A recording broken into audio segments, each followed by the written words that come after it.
Sokoli hyri në rrjedhat e artit plot vrull dhe ashpërsi, si vendlindja e saj Dragobia.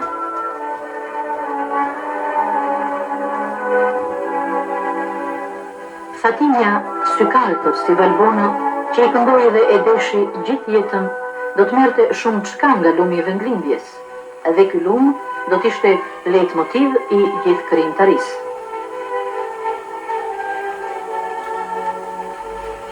Vërgullima e tij do të ishte sinonim i zërit të saj melodioze të fuqishëm, në legjendat, në këngët e kreshnikëve, ku lëvizin figura si Muji, Halili, Omeri, Ajkuna, Plaku Qepanaf e të tjerë, e që janë zhvilluar në këto treva. E pikrisht nga djepi i eposit të kreshnikëve erdhi në botën e artit Fatime Sokoli. Magjepsjen e bukur dritëdhënëse, që pastaj nuk e lëshoi për tërë jetën e saj, magjepsjen nga kënga, ajo e kishte përjetuar në kullat e vendlindjes.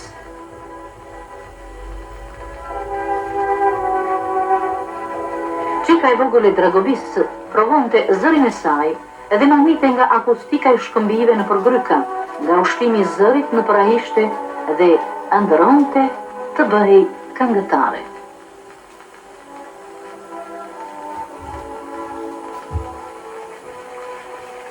Në moshën 11 vjeçare do të dilte për herë të parë në skenë për të kënduar para qindra malsorëve që kishin ardhur në përvjetorin e rënies së Bajramcurit tek shpella legjendare. Ajo doli në skenë e veshur si djalë, këndonte dhe i binte vetë çiftelisë.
Fatime Sokoli pati vështërsi në fillimet e saj, si çdo fenomen i ri, por fakt është se malsorët, aq të ndjeshëm ndaj artit të vërtet, e deshën këngëtaren e tyre që në fëmijëri e gjatë gjithë jetës. Tek ajo u shkrin figura e artistes dinjitoze me atë të qytetares me shpirt të madh. Këngëtare, instrumentiste, shpeshherë edhe autore tekstesh edhe kompozitorë. Ajo jetonte intensivisht me këngën. Ata që kanë bashkëpunuar me të në 28 vitet e jetës të saj artistike janë dëshmitar të përgjegjësisë krijuese që ndjente ajo për vargun, për melodinë, për orkestrimin dhe interpretimin. Brenda tipit të këngës së saj, Fatimia ka krijuar një larushi formash në vijën melodike, ritmin në pjesë të veçanta të këngës, në thekset logjike, në uljen e ngritjen e zërit, në momentin më pikant që e diktonte kumtimi i tekstit.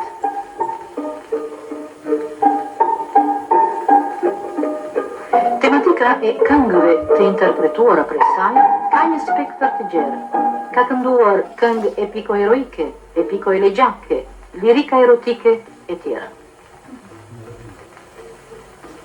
Ajo I bante shumë shërbimi këngës.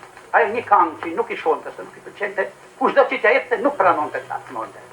Ajo merrte shikonte den detaje, poezi, tekstet, thekset, rimat, në mënyrë që atë këngën e bante për veten në çdo detaj të saj. Natyrisht asnjëherë nuk mund të pa kostumin e bukur, fantastik të vajzave të tërpojës, e cila hynte edhe ajo në përmajtjen e këngës, edhe me të gjithë këtë fuqi, me gjithë këtë forca, ajo gjithmonë interpretonte, por jo vetëm me kërkesat e veta të ndërgjegjës saj, të kulturës saj, por gjithmonë merrte mendimin edhe nga shok, nga miq. Unë personalisht kam pas gjithmonë patronazh veriun dhe kam shku vazhdimisht në Tropoj dhe jemi toku vazhdimisht me Fatimen. Kemi diskutu, kemi bisedu, me shokë më lidhëshim bregut flomit të Tropojës, aty këmonim këngë, I provonim një mënyrë, një tjetër, zbukuronim një fjalë, një tekst, një theks.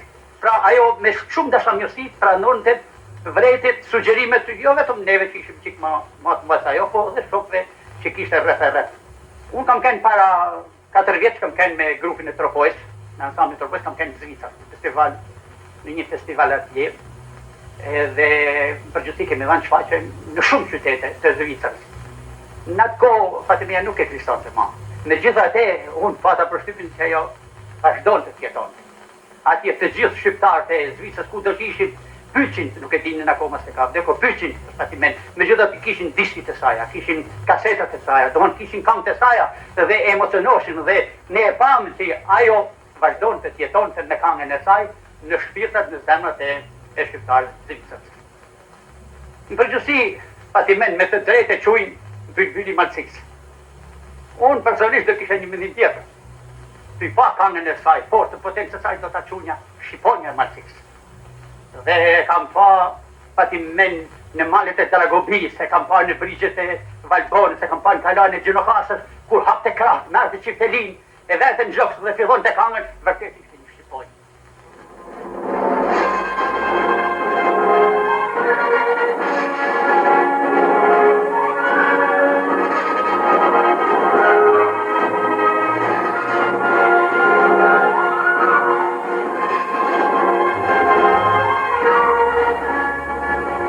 Duke qenë një këngëtare kryesisht epike, ajo e evoloi këngën veriore kënduar me çifteli, duke marrë nga tradita tonin burror e kushtues.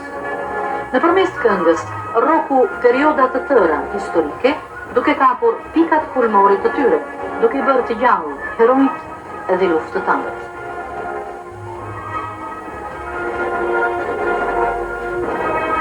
Hyn të zi po qete Evropa, nic cokoli për mbi topa, a libra në vraq të zi, këtu I thonë shqiptari, ose figurën e Shote Galicës e përcjell me tone burrore. Vesh si burr me kostum kombëtar, Tirq Jelek e kaput shtëbar, të mbajti Shote Malësia e Gjakovës, kështjell e pamposhtur e burrave të Kosovës.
Kosovën, herojt e saj I kishte në zemër edhe u këndonte me një pasion të veçantë.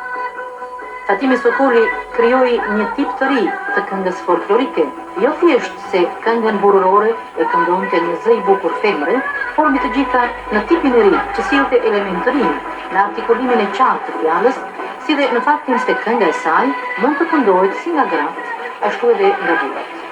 Stili I saj është krejt I dallueshëm nga këngëtarët e tjerë. Jeta e saj e shkurtër nuk e pengoi që të hyjë në radhën e këngëtarëve më të dashur. Nuk ka qytet të Shqipërisë që nuk ka kënduar ajo.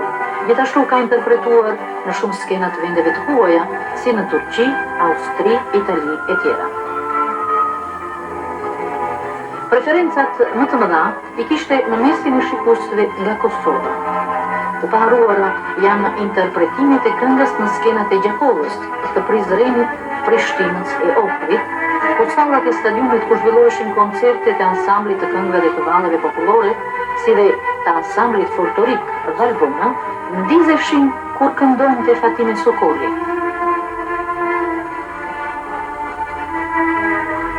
Një fakt domethënës, në kërkesat e bëra në redaksinë e bashkëdetarëve në Radio Tirana gjatë viteve 70, për 10 vjet rresht numri më të madh e përbënin letrat e ardhura nga bashkëdetarët nga vende të ndryshme të botës për dhënien e këngëve të kënduara nga Fatime. Mendimja ime është Dragobia, e cila ka hyrë në histori nëpërmes herojve Bajram Surri e Ramsadria. Këta heroj e herojnë të tjerë ne I kishim së thuash pjesëtar të familjeve tona. Dhe pikërisht është kënaqësi fakti se këngën e parë e kam kënduar para publikut pikërisht tek lapidari I Bazë Bajramit. Atëherë isha vetëm 12 vjeçë. Qysh atëherë me telat e çiftelisë kam shprehur ndjenjat e mia në përmes zërit tim me tërë fuqinë e shpirtit.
saj I butë e njerëzor e bënte të afërt e komunikuese me cilin do që kontaktonte.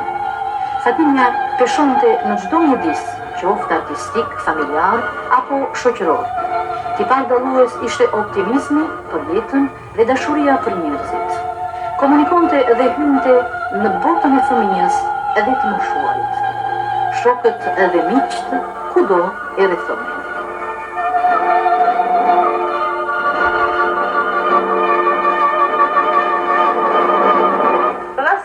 Kjo intervistë u bëshkak nga që bashkë me kolegët e mi këtu në televizion, po përgatisim një emision për Fatime Sokollit.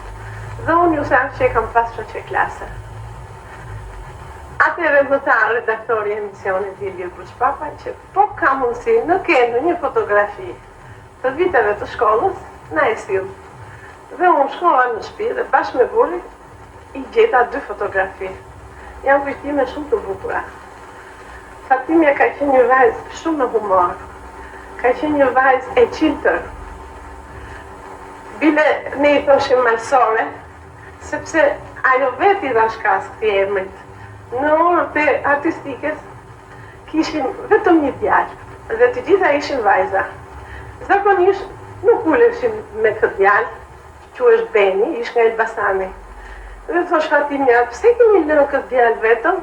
Në qeshtim, edhe ajo thoshte, hajtë me ju, jam të nejtu se jam malsore. Në konvikt ishte një vajzë meraklie, e pastër. Na bënte përshtypje që patriotët e saj vinin dhe shikonin shumë shpesh. Dhe i thoshim, sa njërës që ke në tropoj, më duan i thoshte, sepse i dua dhe i respektoj.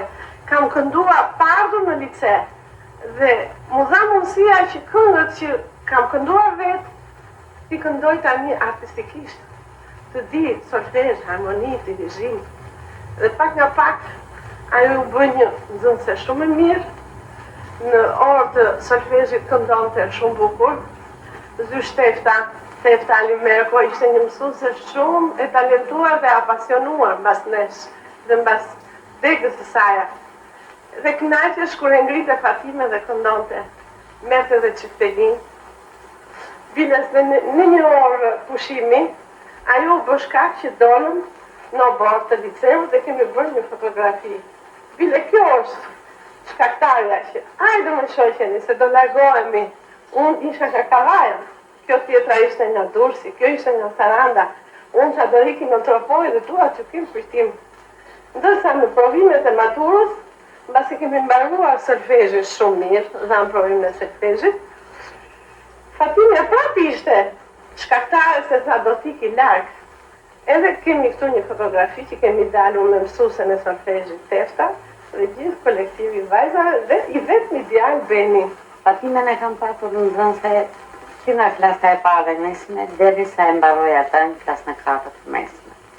Ishte një vajzë e cila kishte të nënshëruar në veten e vet të gjitha karakteristikat e malsorit, trimërin, vullnetin e madh për të kaluar vështirësit, edhe atëherë kur ajo i duaj shumë fond për ta kapërdyer. Fatimja ishte ajo që gjalloronte të gjitha mbrëmjet muzikore që bënin dhe aktivitetet letraro artistike që bënin klasat me njëra tjetrën apo shkollën përgjithësi dhe në ato momente kur ishte për koncerte, Fatimja ishte e paharritshme. Ishte një rapsode që vetë i krijonte tekstet, vetë edhe muzikën e tyre.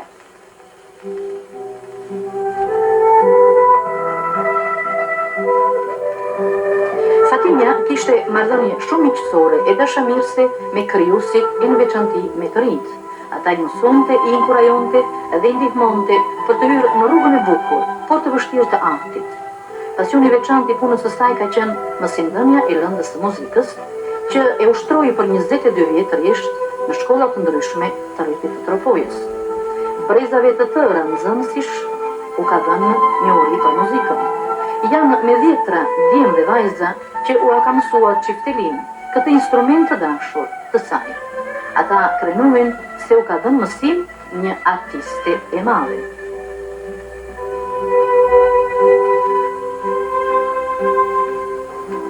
Si ishin zemrët si Fatime Sokollit, ruaj mbresa jashtëzakonisht të bukura për ato vite kur ajo ka qenë mësuesja ime, bëhet fjalë për vitet 74-75. Fatimja ishte një njeri në përgjithësi qetë, por brenda kësaj qetësie pulsonte edhe temperamenti I artistës. Ne ishim një grup nxënësish që merreshim me instrumente dhe Fatimja na drejtonte. Aq sa besha mirëse dhe një njeri shumë I komunikueshëm, po aq Fatimja ishte edhe e rreth. Mund të mos e kishte mësuar bukur atë solfezhin apo këngën e tjerë, ajo edhe mund të falte, por nëse do ta kishte dhënë një detyrë suplementare, ajo nuk të tolerante. Dhe momentalisht më kujtohet një moment kur Fatimja ishte një turne në Kosovë. Nga ai turne Fatimja u kthy jashtëzakonisht e impresionuar dhe me një emocion shumë të veçantë. Për disa ditë rresht ne nuk bëm asnjë nga ato temat, nuk zhvilluam nga ato temat e planifikuara. Fatimja na tregoi se si e kishin kaluar në Kosovë, se si e kishin pritur, na tregonte momente të ndryshme nga pikat e koncertit, se si priteshin këngët e kënduara nga artistët tanë. Po interesant, më pak fliste për veten. Të vetën gjë që mbaj mend që na ka treguar ishte ai një emocion I pa që tashti nuk mund të thuhet se si e tregonte Fatimja në klasë, kur ajo këndon këngën e Azemgalicës, Çot dhe Azemgalicës. Nuk e di në Prishtinë apo në Gjakovë.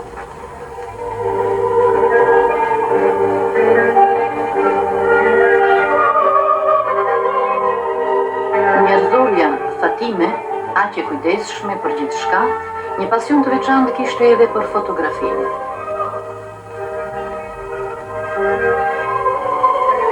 E gjen në mes shokëve të shkollës, mes artistëve në një lëndim të bukur, në skenjë duke interpretuar këngë, si në Tropoj, në Tiranë, Gjirokastër, Kruj, Lezhë, Stamboll, në Vjenë, Gjakovë, Ovër, Prishtinë, kudo e lirshme dhe e shpenguar para objektivit aparatit fotografik.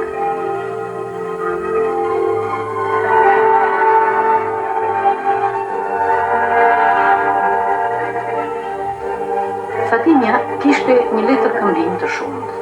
Një vend veçantë zën letrat e ardhura nga Kosova. Ja njëra prej tyre.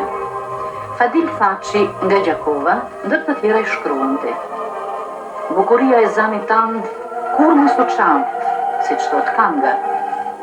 Fatime, po të drejtohem me admirim, respekt e dashuri që kam për këngën tande të bukur e të fuqishme shqiptare.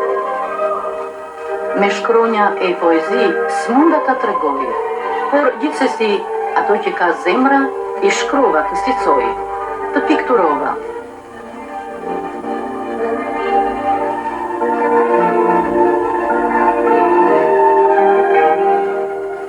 Artisti din të gjej gjuhën e artistit, pavarësisht nga lloji I artit që lëvron. Shikoni këto pamje filmike të fiksuara nga operatori I televizionit Stefan Gajo para 11 vjetësh.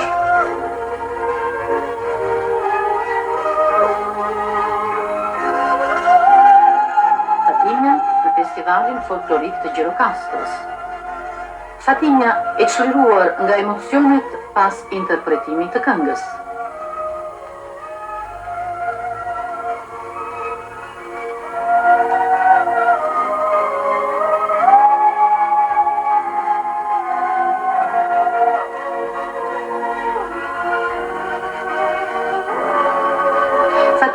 Në mes piktorëve, duke fiksuar magjin e ngjyrave të kostumeve popullore me tërë nuancat e tyre. E padashje nga gjithnjohja që ke për të, thua më plot gojën se Fatime Sokoli për 20 vjetë rjesht ishte shpirti dhe maja e këngës së bukur tropojane. jeta e saj e shkurtër nuk e pengoi që të hyjë në radhën e këngëtarëve më të dashur të Shqipërisë, Çikën e Dragovisë. Melosi popullor ka ndikuar fuqishëm në tërë qenjen e shqiptarit nga lindja në vdekje. Në mbijetesën e saj nartë, ajo la pas urimin që u bëhet këngëtarëve popullor, të këndoftë zemra e fjala si Fatime Sokolit. Nuk e haron Dragobia, Tropoja, Kosova, Shqipëria, se kush kontribon me shpirt për popullin e vet, populli e lartëson në këngë. E kënga është pavdekësi, që pak kush e ka fatin paket, e Fatime Sokoli e ka këtë fat, të jetë pjesë e pikës së pavdekshme të popullit të vet.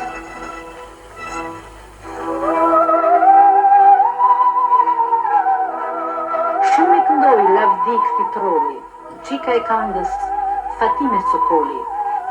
Kush na e ngriti zemrat pesh, kush e çoi zanin në bjeshk, kush i kënoi punës e trimnis, si kur Çika e Dragovis.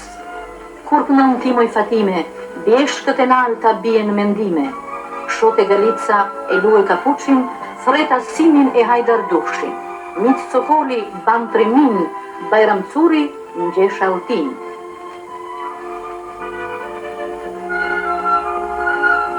Nuk vdes artisti i vërtet, e Çika e këngës Fatime Sokoli ron në këngët dhe zemrat e popullit të vet.